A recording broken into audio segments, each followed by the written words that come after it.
So, Mark, we both saw the new movie by the Coen brothers, Burn After Reading. So, what are some of your thoughts on this movie? Burn After Reading. Yeah. Well, blessings to the Coen brothers. Let's start there.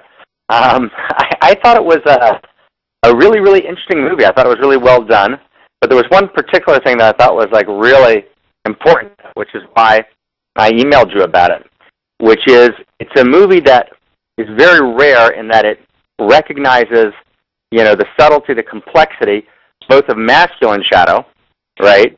You had a kind of, interesting kind of view of masculine shadow, like the CIA agent who's fired and who clearly has this kind of drinking problem. He's a basically good guy, but who is kind of lost in his rage.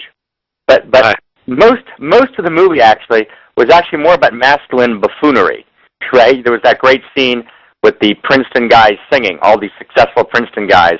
The CIA the entire time basically can't figure out what the heck's going on. They're not bad guys. They're just like, whatever. It's kind of this kind of masculine buffoonery, kind of like the men are almost like dumb blondes in some way. That kind of, transference of that caricature onto men, but with huge feminine shadow. There's this huge recognition of feminine shadow, and there's this, I'm madly in love with the feminine and with the goddess, but one of the things I've come to understand over time is that I made a certain mistake in my writing in kind of identifying the feminine with the spiritual. Not only in my writing, it was also my experience. Like, that the feminine was kind of, the great goddess, and I didn't quite take seriously enough, the kind of stuff that the Talmud talks about in great depth, which is, there's also feminine shadow, just like there's masculine shadow. If you look at the story, the absurdity of the storyline, there's this woman who basically feels like she's not beautiful enough to get a relationship. So for the sake of the relationship, she's willing to actually have a whole bunch of people killed. The CIA, her best friend, the man who really loves her, all these people are brutally killed in order for her, she's willing to betray her country. Right? It's incredibly hilarious. It's a hilarious view of feminine shadow in a kind of absurd kind of comedy.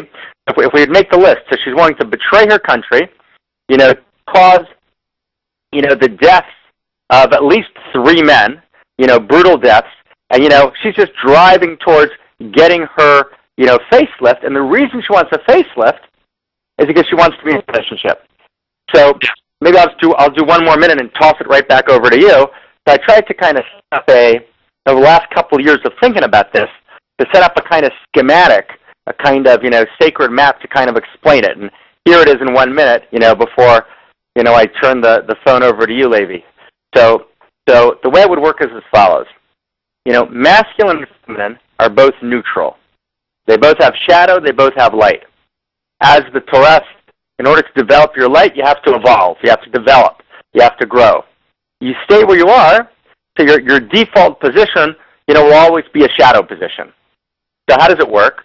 So the way the Kabbalists like to say it, like Isaac, for example, the way he likes to say it is, men are lines and women are circles. He calls it igulim and yosher, which is, of course, a simple physical expression, but what he, of course, means is something deeper. Men are about hierarchy, status, competition, rules, lines, right? It's either for or against. Lines are divide. They analyze. Lines are, go up in one direction. They're linear. They're thrusting forward. They're directive. That's the kav. Luther calls the kav that, many, many masters kind of developed out of Luria. The Vilna Gaon talks about this as well. So that's men, right? Women are called igulim, which is circle, right? So circle is interconnectivity. It's enmeshment. It's relationship. Now, both line and circle each have their unique shadow. So the the shadow of line is you threaten the man's analysis, if you threaten his status, you threaten his direction, you threaten his purpose, you threaten his place in the hierarchy of the line. So he sometimes responds in ways which are shadow, male shadow, which produces evil. If you can stop his thrusting forward, right? So he sometimes, not always, usually doesn't, sometimes, the man responds in a shadow way, and that produces evil. We call that war, or we call that rape. That's clear masculine shadow. However, feminine shadow works in the same way. Threaten the circle means threaten the enmeshment, the relationship, right? The interconnectivity, which are the manifestations of circle, the qualities of circle. So when you threaten circle, you of course get feminine shadow. Just like when you threaten line, you get masculine shadow. And that's precisely what the Coen brothers, they were expressing precisely this idea gorgeously, in order to get my, facelift, i.e. relationship, because I can't find the right guy without it, I'm willing to kind of cause great violence and destruction. So I just thought that was a brilliant expression of this core, biblical, mystical, Lurianic idea. So at you, sir. Okay, one, I felt kind of guilty watching this movie. Somehow I felt like as a religious person, I should not enjoy this movie. I did enjoy the movie, but I felt guilty, and the movie just seemed so sadistic. Like they were all, varying degrees of bad, and right, exactly. They were just doing, bad things to each other or callous things, and I felt a little bit like I was at the Roman Colosseum, watching, lions eating lions. It's just, it made me feel a little sick. Second, I was interviewing a movie producer today named Mary Allo, who's just produced a movie called Battle in Seattle about the World Trade Organization riots in Seattle in 1999. And while I have no sympathy for the rioters in that case, I am glad that someone's made a movie about people who believe in something greater than themselves and their family, the search for transcendence. At least these rioters believed in something. And I was thinking as I was watching this movie, if any of these characters believed in something greater than themselves, they wouldn't be in this giant mess. If they had any sort of cause above and beyond themselves, they probably wouldn't steal into other people's homes and just be so reckless in their pursuit of money and personal advancement. And so any sort of code would have saved countless lives Right.